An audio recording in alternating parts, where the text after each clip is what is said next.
পথে ছিল, হে আল্লাহ পাক রব্বুল আলামিন আমি জানতাম না। ও বন্ধু ইবনে সাদ আর তোমার মিলিটারি যত আছে তাদেরকেও বলছি, সেই আশা আর তোমাদের রাখলাম না। হাসরের ময়দানেও আল্লাহ পাক রব্বুল আলামিনের কাছে তোমরা যদি মিথ্যা গাওয়াই সাক্ষী দেওয়ার চেষ্টা করো যে ইমামে হোসেন যদি সত্য ছিল আমাদেরকে বলেনি, তাহলে এই কথার আজকে এই বক্তব্য আল্লাহর সামনে পেশ করা হবে যে আমি হকে ছিলাম, ইনারা বেহকে ছিল। কারণ ইনাদেরকে আমি বলেছি, ইনারা আমার কথা শোনেনি, বরং আমার সঙ্গে যুদ্ধ করেছে। কথা কি বোঝা যাচ্ছে? কথা কি বোঝা যাচ্ছে? বারাদার ইমাম হোসেন রাদিয়াল্লাহু তাআলা, কি ব্যাপার ওখানে এত মানুষ দাঁড়িয়ে আছে কেন? হ্যাঁ,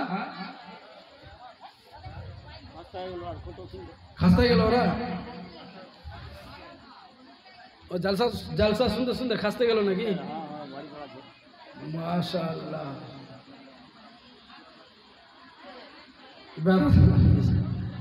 যাই হোক, চলবে তো? হ্যাঁ চলবে, টেনশন নাই, চলবে। কি বলেন? টেনশন নাই। সুবহানাল্লাহ। সবাই তো মনে উঠে উঠে পালিয়ে যাচ্ছে নাকি, হয়তো ওইদিকে দলে দলে পালিয়ে যাচ্ছে, ওইদিকে ফের আবার দলটা পালাবার চেষ্টা করছে। যাবো কি থাকবো, যাবো কি থাকবো? সব ভাগবে তো, সবাই যদি ভাগেই যাবে তবে আমি ফের কি জন্য থাকবো? আরে বাপরে, কটা বাজলো ফোনে? একটা পর্যন্ত। সুবহানাল্লাহ। আপনিও পালাবেন নাকি? সুবহানাল্লাহ। কি নাম আপনার? ডিটু। নারে তাকবীর, নারে রিসালাত। জনাব ডিটু সাহেব 200 টাকার দাতা। আল্লাহ তাআলা দানকে কবুল করুক, সকলে মিলে পড়ুন আল্লাহুম্মা আমিন। বারাদারানি মিল্লাতে ইসলামিয়া, এবারে কি হচ্ছেন শুনুন। এবার ইমামে হোসেন রাদিয়াল্লাহু তাআলা আনহু বলে দিলেন যে তোমরা হাসরের ময়দানে যদি আল্লাহ পাক রব্বুল আলামিনকে বলুন যে ইমামে হোসেন রাদিয়াল্লাহু তাআলা আনহু হকের পথে ছিল, আমরা জানতাম না। এদিকে বেহকের পথে ছিল, আমরা এটাও জানতাম না। ইমামে হোসেন আমাদেরকে বলেন নাই, আর এদিকে এজিদেও বলেন নাই, কেউ আমাদেরকে বলেন নাই। হে আল্লাহ পাক রব্বুল আলামিন, বরং আপনি আমাকে মাফ করে দেন। এই কথা বলার পরে হুজুর সাল্লাল্লাহু হযরতে হোসেন রাদিয়াল্লাহু তাআলা আনহু বলেন, এই কথা আর তোমাদের সেই হাসরের ময়দানে বলার আর চান্স থাকলো না। থাকলো এই আমার সঙ্গে যুদ্ধের কথা। তোমরা আমার সঙ্গে যুদ্ধ করার জন্য যে কোনো পহলমানকে রেখেছো, যে কোনো তোমরা কমান্ডারকে রেখেছো, ওই কমান্ডার পহলমানকে তোমরা আমার সঙ্গে যুদ্ধের জন্য পাঠিয়ে দাও। আমার সঙ্গে যুদ্ধের জন্য পাঠিয়ে দাও, যাকে ইচ্ছা। এটা নাই যে একে পাঠাও, ওকে নাই, ওকে পাঠাও, ওকে দাও। ইবনে সাদ, তোমার যাকে ইচ্ছা। হায়দারে কাররারের খুন, হাশমে খুন এই শরীরের মধ্যে রয়েছে। 3 দিন ধরে না খেয়ে আছি, 3 দিন ধরে পানি পান করি নাই, কিন্তু তুমি আমার সঙ্গে মোকাবেলার জন্য, আমার মোকাবেলায় যাকে ইচ্ছা তাকে নিয়ে আসো, যাকে ইচ্ছা তাকে নিয়ে আসো, আমার সঙ্গে মোকাবেলা করো। বারাদারে মিল্লাতে ইসলামিয়া, এবার কি করেছেন, একজন মুলকে শাম দেশের পহলমান, নামি দামি পহলমান রয়েছেন, যার নাম হচ্ছেন তামিম। কি নাম? তামিম। এই তামিমকে ইবনে সাদ ইশারা করলেন, বলেন এই তামিম যাও ইমামে হোসেনের সঙ্গে তুমি যুদ্ধ করো, তার মুন্ডুকে কেটে নিয়ে চলে আসো। এই কথা যখন বললেন, বলার সঙ্গে সঙ্গে ওই তামিম চলে এসেছেন। হাতির মতন হাতির মতন মনোভাব তিনি নিয়ে চলে এসেছেন যে আমার মতন পহলমান হয়তো আর এলাকার মধ্যে নাই, কারণ আমাকে মুলুকে শাম দেশ থেকে ডেকেছেন। এই কথা যখন তিনি মনোভাবে এই কারবালার সরজমিনে ইমামে হোসেনের সঙ্গে যুদ্ধ করার জন্য এসেছেন। তো ইমামে হোসেনের সঙ্গে এসে তার উপরে আক্রমণ করেছেন। ইমামে হোসেনের উপরে ইমামে হোসেন তার আক্রমণকে ঢাল দিয়ে থামিয়ে দিয়েছেন। জুলফিকার টানে নিয়ে যখন ওনার উপরে একটা হামলা করেছেন, একটা ছবল মেরেছেন, এক ছবলে তার গর্দনকে কেটে দিয়েছেন। শরীর থেকে মাথা একদম আলাদা, শরীর থেকে মাথা আলাদা। যাওয়া মাত্রই কি আক্রমণ করা যাবে না কিছু কথা হবে তারপরে? কিন্তু নাই, কথা নাই, বার্তা নাই, কোনো কিছু নাই, তার উপরে আক্রমণ। বারাদার বন্ধুগণ আমার,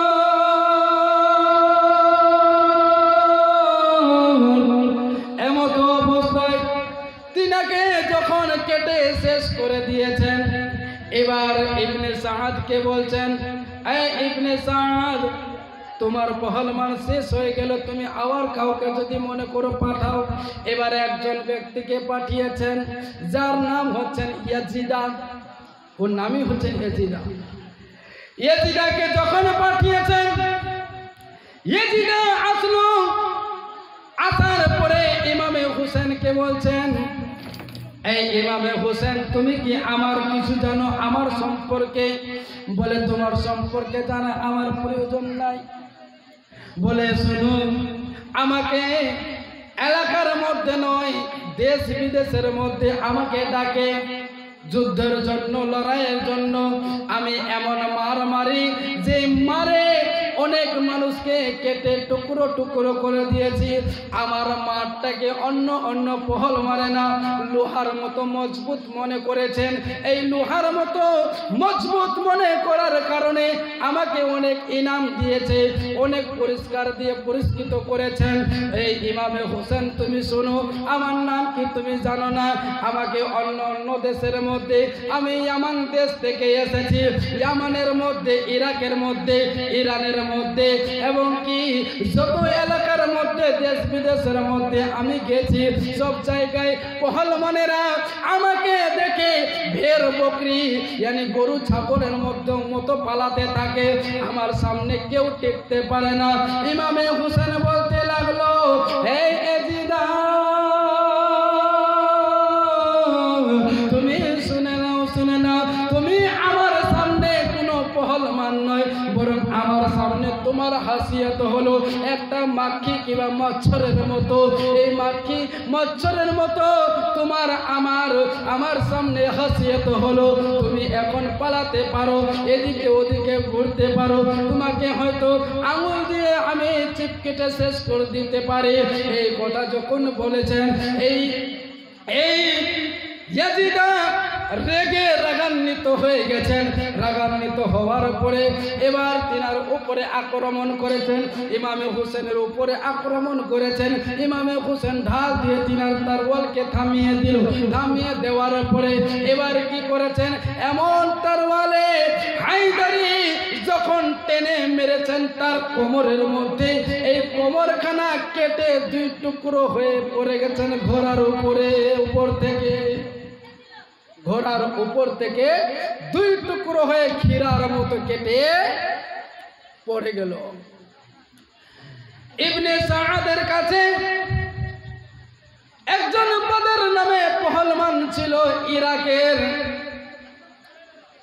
ইবনে সাআদকে বলতে লাগলো, এই ইবনে সাআদ, তুমি শুনো, এমন কোন পহলমানকে তুমি পাঠিয়েছো ইমামে হোসেনের সামনে? 2 মিনিট ঠিক করে টিকতে পারে না, যুদ্ধ করতে পারে না, 2 হাতে মজবুতের সহিত তিনি যুদ্ধ করতে পারে না, থামতেও পারে না। 2 জন পহলমান শেষ হয়ে গেল, আউট হয়ে এলো, কেটে শেষ করে দিল। তুমি এক কাম করো, আমার বড় ছেলেকে তুমি পাঠাও, ইমামে হোসেনের মাথাকে কেটে এক্ষুনি নিয়ে চলে আসবে। ইবনে সাআদ এবার ওনার 4টি পহলমান ছেলে ছিল, এই 4টা ছেলের মধ্যে বড় ছেলেকে ইশারা করেছেন ইবনে সাআদ। ইবনে সাআদ ইশারা করার পূর্বে ওর বড় ছেলে চলে গেল যাওয়ার পরে এবার ইমামে হুসেনের উপরে আক্রমণ করতে শুরু করেছে। তিনার আক্রমণকে থামিয়ে দিয়ে ইমামে হুসেন বলল, আরে তুমি কেন এসেছো? তোমার বাবা যদি আসতো আমার সঙ্গে যুদ্ধের জন্য তাহলে অনেক ভালো হতো। ওই ছেলেটা বলতে লাগলো, কেন? বলে এই জন্য, তোমার বাবা এখন তোমার খুন দেখবে, তোমার মরা লাশ দেখবে, তোমাকে কাটতে দেখবে, তোমাকে তরপাতে দেখবে, এই তরপাবে হাত পাও দেখবে, তুমি মারা যাবে, তুমি কেটে যাবে, তোমার শরীরের রক্তগুলো ঝরে পড়বে, তোমার বাবা বরদাস্ত করতে পারবে না। তুমি না এসে তোমার বাবা যদি আসতো তাহলে এইগুলো তোমার বাবাকে দেখতে হতো না। এই কথা শোনার পরে তিনি তো আরো বেশি রাগান্বিত হয়ে গেছেন। রাগান্বিত হওয়ার পরে ইমামে হুসেনের উপরে আক্রমণ শুরু করেছে। আক্রমণ শুরু করার পরে ইমামে হুসেন আবার থামিয়ে দিল। থামিয়ে দেওয়ার পরে আবার তিনার উপর যখন হামলা করেছেন, উনাকেও কেটে শেষ করে দিয়েছেন। এবার তিনার আব্বা দূর থেকে দেখে আমার বড় ছেলেকে শেষ করে দিয়েছে, আমার বড় ছেলেকে কেটে দিয়েছে। আমার বড় ছেলে কিন্তু তরপাচ্ছে নিচে মাটির মধ্যে পড়ে। এবার তিনি আর বরদাস্ত করতে পারলেন না। এবার তিনি ঘোড়ার উপরে বসলেন। বসার পরে ইমামে হুসাইন রাদিয়াল্লাহু তাআলা আনহুর সামনে এসে উপস্থিত হয়ে গেল। উপস্থিত হওয়ার পরে ইমামে হুসেনের উপরে আক্রমণ শুরু করেছেন। ইমামে হুসেন এবার কি করেছেন? আক্রমণকে থামিয়ে দিয়ে তিনার উপরে আবার হামলা করেছেন। হামলা করার পরে তিনাকেও শেষ করে দিয়েছেন। সঠিক কথা বলি বারাদার বন্ধুগণ আমার, ইমামে হুসেন রাদিয়াল্লাহু তাআলা আনহু যখন বারবার আক্রমণ করে তাদেরকে কেটে কেটে টুকরো টুকরো করে শেষ করে দেয়। শেষ করার পরে ইবনে সাআদ দেখেন এবং কি সিমার দেখেন, আরো অনেকে ইবনে জিয়াদ দেখেন।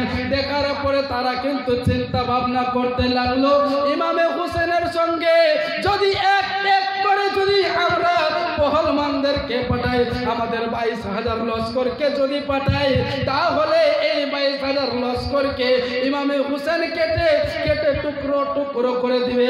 আমাদের বিবিরা বেওয়া হয়ে যাবে, আমার স্ত্রীরা বেওয়া হয়ে যাবে, আমাদের বাচ্চারা এতিম হয়ে যাবে, কেউ আমরা কিন্তু ফিরে বাড়িতে যেতে পারবো না।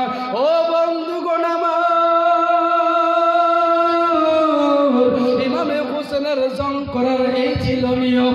এবারে কি করেছেন ইবনে সাআদ? বলে একজন করে নয়, বরং তোমরা একসঙ্গে 50 জন গিয়ে তার উপরে হামলা করো। বলেন আল্লাহু আকবার। এক এক করে যখন পারে না, একসঙ্গে 50 জন আক্রমণ করো। আচ্ছা বলেন, 50 জন যদি আক্রমণ করে তো মানুষটাকে টিকতে পারবে?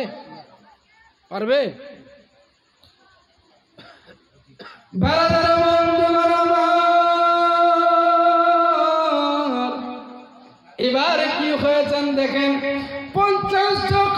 50টি পহলমানকে যখন তরোয়াল ঢাল দিয়ে ইমামে হুসেনের সঙ্গে যুদ্ধ করার জন্য পাঠিয়েছেন একসঙ্গে, ইমামে হুসেন এবার তরোয়াল ভিতরে ঘোরাতে লাগলো।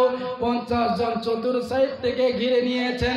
আবার ইমামে হুসেন তরোয়াল চালাতে লাগলো, এমন ভাবে তাদেরকে কাটছেন মনে হয় শুকনো গাছের মধ্যে যেমন শুকনো পাতা লাগানো আছে, আর ওই পাতাগুলো লাগানো আছে, গাছটাকে একটু ধরে হিলালে এবং হিলালে পরে সমস্ত গাছের পাতাগুলো ঝরে কিনা গাছের পাতা ঝরে যায়, সেরকম তিনি যখন তরোয়ালকে ঘোরাচ্ছেন, এই তরোয়াল ঘোরাতে ঘোরাতে সমস্ত মানুষের কারোর মাথা কাটছেন, কারোর পাও কাটছেন, কারো হাত কাটছেন, কে কেটে যাচ্ছেন, কেউ জাহান্নামে চলে যাচ্ছে।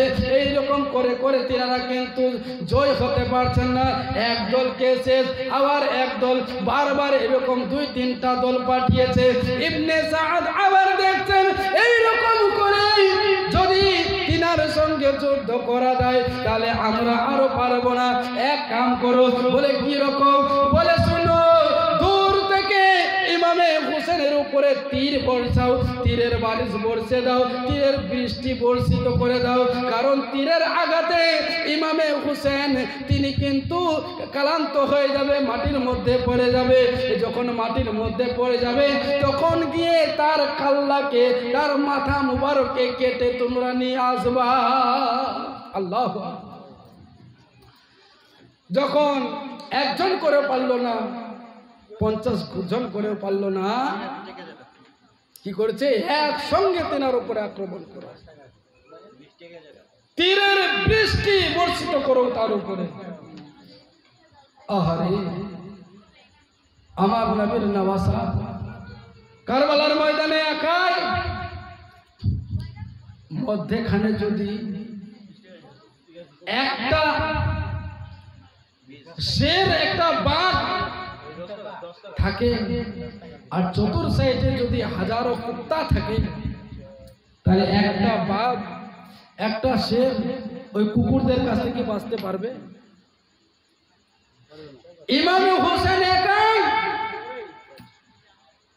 চতুর সাইড থেকে ঘিরে ধরেছে। ওই ইয়াজিদের ফৌজেরা বারাদার ইবনে সাদ আদেশ করলো, সবাই তীর যখন বর্ষিত করলো, ইমামে হোসেনের শরীরের মধ্যে এমন ভাবে তীর লেগেছে, একটা নয়, দুইটা নয়, বরং 72টা জখম পেয়েছেন।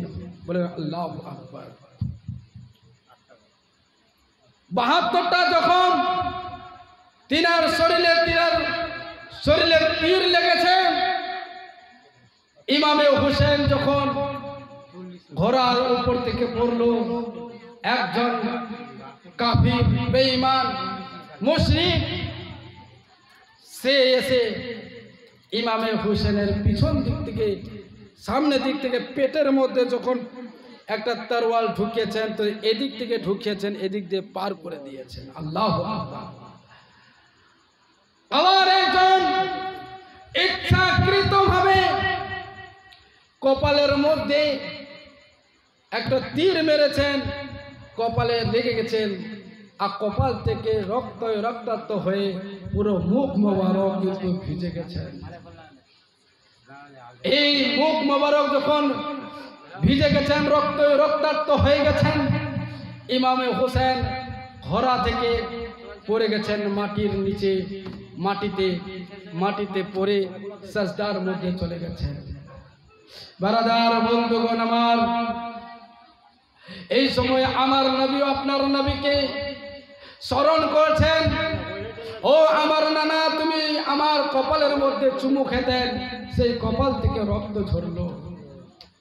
বলছেন সালাম লাগো জানা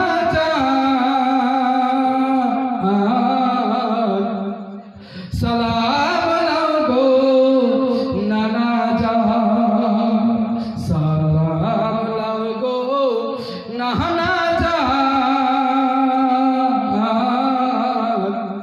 সালাম লাগো নানা জান। এসো গো নানা কারবালাতে, যায় যে জীবন সীমারের হাতে। এসো গো নানা কারবালাতে, যায় যে জীবন সীমারের হাতে। চালান ছুরি হুলকুমেতে, চালান ছুরি হুলকুমেতে, বড়ই কঠিনিতে যাই পড়া।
وعلى آل مولانا محمد قل يا نبي سلام عليك يا رسول سلام عليك يا حبيب سلام عليك صلوات الله عليك يا رسول الله يا حبيبي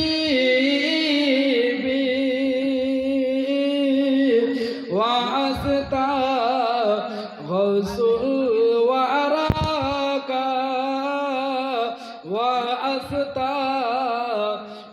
وأستغفر بياك واستغفر كل أولياك गमना हो रोजे दादा का या नबी सलाम अलैका या रसूल सलाम अलैका या हबीब सलाम अलैका